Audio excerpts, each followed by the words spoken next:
Welcome to AP23 channel. 35 ఏళ్ల రేవతి మృతి చెందడం, ఆమె 9 ఏళ్ల కుమారుడు చావు బతుకుల్లో కొట్టుమిట్టాడుతుండటం, అల్లు అర్జున్ అరెస్ట్, విడుదల తర్వాత ఆయనకు పరామర్శలు, లైవ్ స్ట్రీమింగ్, అసెంబ్లీలో సీఎం రేవంత్ రెడ్డి బండితో పాటు సినీ పరిశ్రమపై తీవ్ర స్థాయిలో ధ్వజమెత్తడం, వెంటనే పరిశ్రమ ప్రముఖులంతా సీఎం దగ్గరకు పరిగెత్తుకుంటూ రావడం, ఒకదాని వెంట ఒకటి జరుగుతూ వచ్చాయి.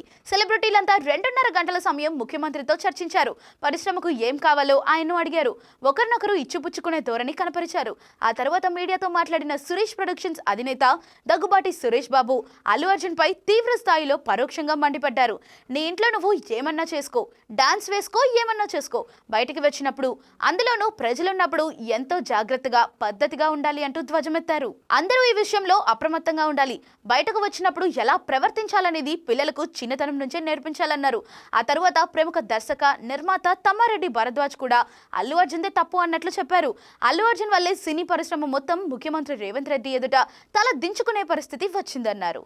ఇక ఇటువంటి మరైన అప్డేట్స్ కోసం ఫాలో AP23 ఛానల్.